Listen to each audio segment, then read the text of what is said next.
Good morning, listeners, on this winsome Wednesday, the 18th of December. We are moving towards the high days in our Western calendar, and the busyness that one sees around is quite uh, exciting. We are on the coast here in Gordons Bay, and we can see the beaches starting to fill up on the warmer days. So, very exciting times. We're glad you've joined us here on the Fifth Connection, and we're going to round off a series of 7 messages that we've done on thinking well. And this morning it is message number 8. And in message number 8, we're going to complete the idea of ramping up your thinking.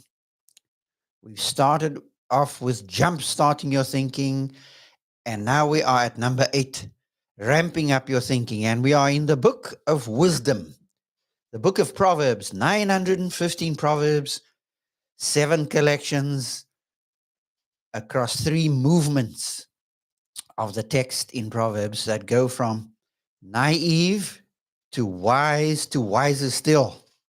The first 9 chapters of Proverbs deals with daddy talking to his son, the king talking to his boy about matters pertaining to sex and sexuality.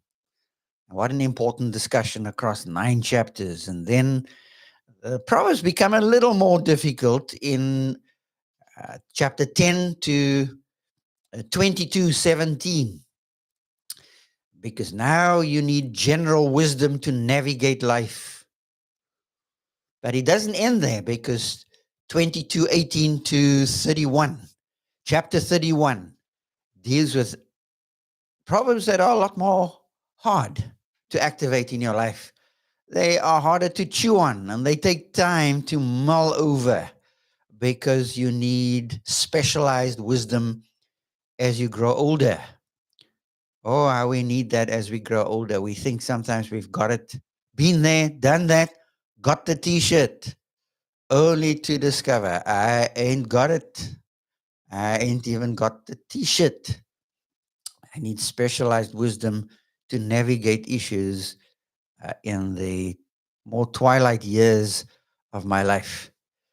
And so this morning we're going to dive into Proverbs chapter 24, and we are looking at verse 32, 33, and 34.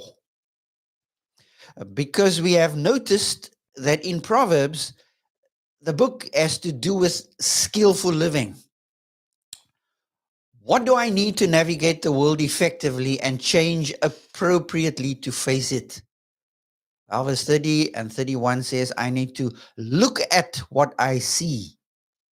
Look at what you see. Ask questions. And then attend to the questioner. Because people ask questions. And people are more than their questions. They are human beings.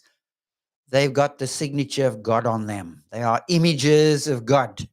So the text says, Lahina, Lahine, behold, take note, because moral decisions need to be made when you attend to life. You need to rearrange your values hierarchy in order to appropriately respond to life and living.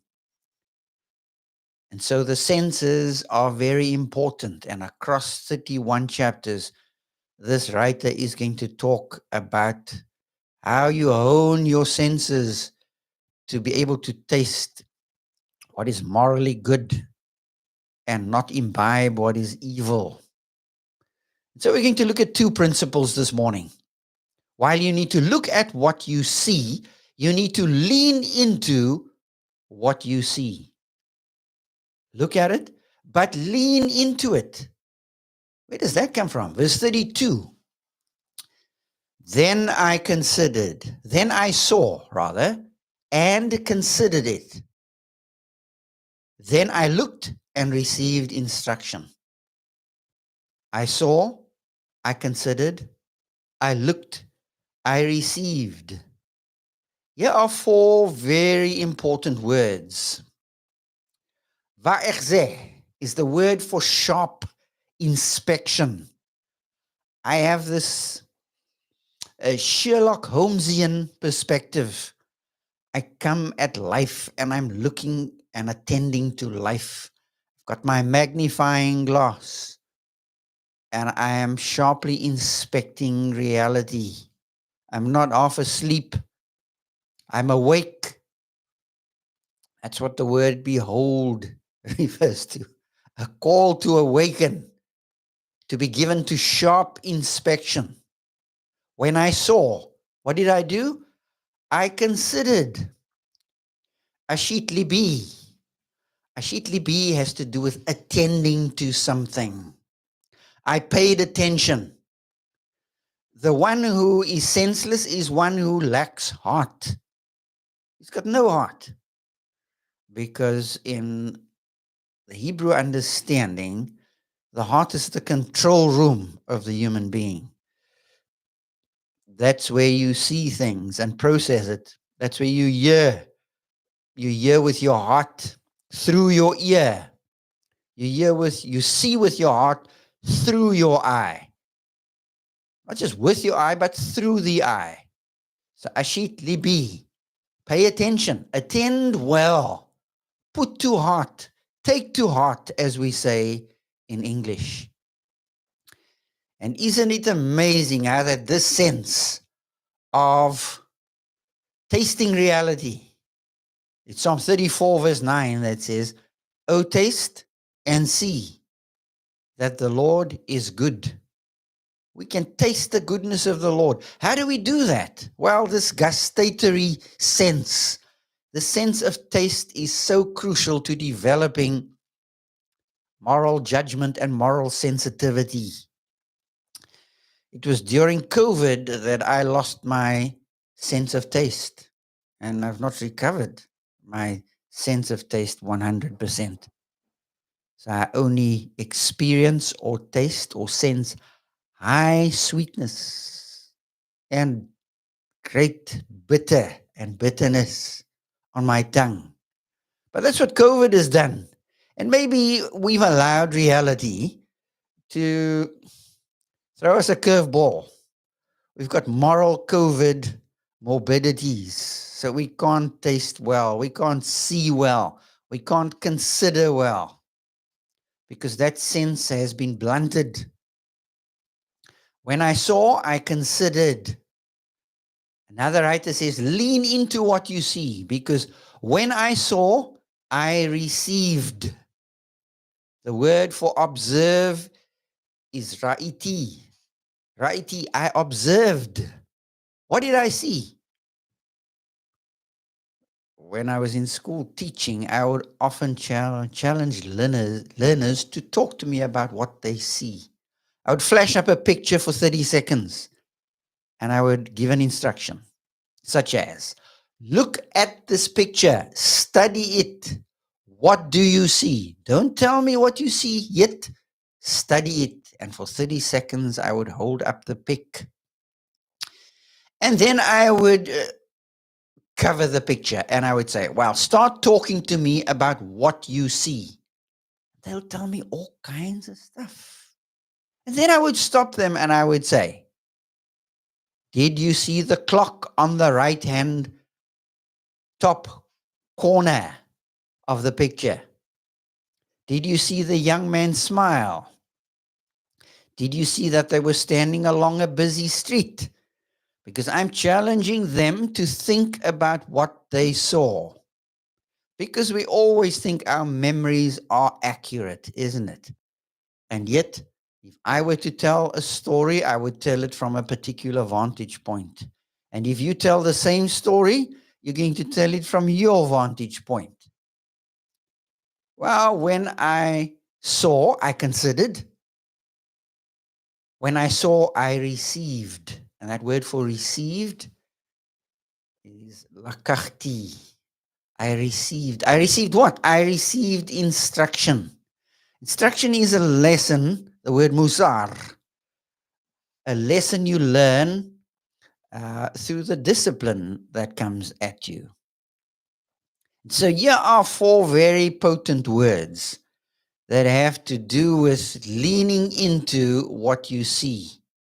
Not only lean into it, but now the second principle: learn from what you see. Learn from what you see.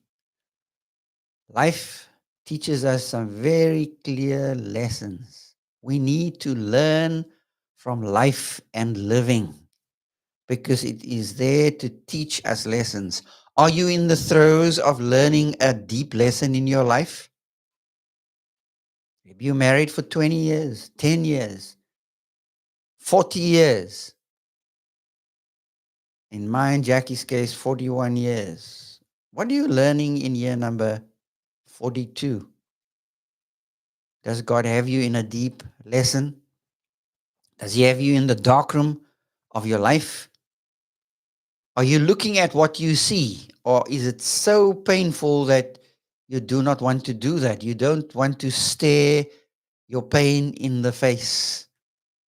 You'd rather look away and fill your mind with other stuff because the jagged edge of life is ripping at you.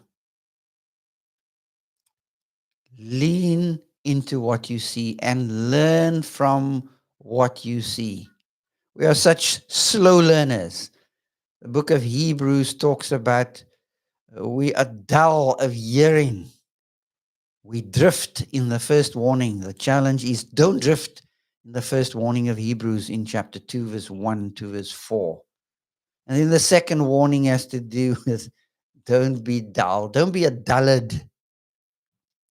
And that's what the text here has in mind. It says, when I saw and considered, I looked and received instruction. And what did I learn? Verse 33. A little sleep, a little bit of sleep, a little bit of slumber, a little folding of the hands to rest, just a little.